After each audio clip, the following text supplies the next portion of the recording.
श्रीकृष्णाय वासुदेवाय हरये परमात्मने प्रणतक्लेशनाशाय गोविंदाय नमो नमः। आप सभी को मेरा प्रणाम। आज मैं आपको गोपाष्टमी की कथा सुनाने जा रही हूँ। कार्तिक शुक्ल पक्ष अष्टमी तिथि को गोपाष्टमी के रूप में मनाया जाता है। इस दिन भगवान श्री कृष्ण ने गौचारण लीला आरंभ की थी।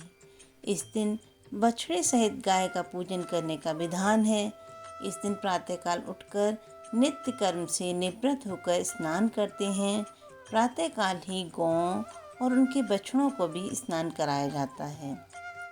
गौ माता के अंगों में मेहंदी, रोली, हल्दी आदि के थापे लगाए जाते हैं। गायों को सजाया जाता है। प्रातःकाल ही धूप, दीप, पुष्प, अक्षत, रोली, गुड़, जलेबी, वस्त्र और जल से गौ माता की पूजा की जाती है और आरती उतारी जाती है। पूजन के बाद गौग्रास निकाला जाता है। गौ माता की परिक्रमा की जाती है। परिक्रमा के बाद गौओं के साथ कुछ दूर तक चला जाता है। भगवान ने जब छठे वर्ष की आयु में प्रवेश किया तब एक दिन भगवान माता यशोदा से बोले, मैया अब मैं बड़ा हो गया हूँ। मैया यशोदा बोली, अच्छा लल्ला, अब तुम बड़े हो गए हो तो बताओ अब क्या करें। भगवान ने कहा, अब हम बछड़े चराने जाएंगे, अब हम गाय चराएंगे। मैया ने कहा, ठीक है, बाबा से पूछ लेना। मैया के इतना कहते झट से भगवान नंद बाबा से पूछने पहुंच गए। बाबा ने कहा, लल्ला अभी तो बहुत छोटे हो, अभी तुम बछड़े चराओ।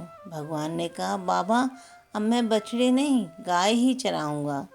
जब भगवान नहीं माने तब बाबा बोले, ठीक है लाला, तुम पंडित जी को बुला लाओ, वह गौचारण का मुहूर्त देखकर बता देंगे।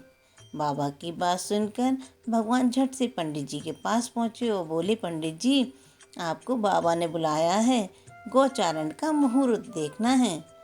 आप आज ही मुहूर्त बता देना, मैं आपको बहुत सारा माखन दूंगा।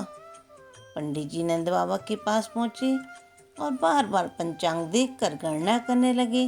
तब नंद बाबा ने पूछा, पंडित जी क्या बात है, आप बार बार क्या गिन रहे हैं। पंडित जी बोले, क्या बताएं नंद बाबा जी, केवल आज का ही मुहूर्त निकल रहा है, इसके बाद तो 1 वर्ष तक कोई मुहूर्त ही नहीं है। पंडित जी की बात सुनकर नंद बाबा ने भगवान को गौचारण की स्वीकृति दे दी। भगवान जो समय कोई कार्य करे वही शुभ मुहूर्त बन जाता है। उसी दिन भगवान ने गौचारण आरंभ किया और वह शुभ तिथि थी कार्तिक मास में शुक्ल पक्ष अष्टमी। भगवान के गौचारण आरंभ करने के कारण यह तिथि गोपाष्टमी कहलाई। माता यशोदा ने अपने लल्ला का श्रृंगार किया और जैसे ही पैरों में जूतियाँ पहनाने लगी तो लाला ने मना कर दिया और बोले, मैया यदि मेरी गौएं जूतियाँ नहीं पहनती तो मैं कैसे पहन सकता हूँ। यदि पहना सकती हो तो उन सभी को भी जूतियाँ पहना दो। और भगवान जब तक वृंदावन में रहे भगवान ने कभी पैरों में जूतियाँ नहीं पहनी। आगे आगे गाय और उनके पीछे बांसुरी बजाते भगवान, उनके पीछे बलराम और श्री कृष्ण के यश का गान करते हुए ग्वाल गोपाल, इस प्रकार से विहार करते हुए भगवान ने उस वन में प्रवेश किया। तब से भगवान की गौचारण की लीला का आरंभ हुआ। बोलो गोपाष्टमी की जय। जब भगवान गौएं चराते हुए वृंदावन जाते तब उनके चरणों से वृंदावन की भूमि अत्यंत पावन हो जाती।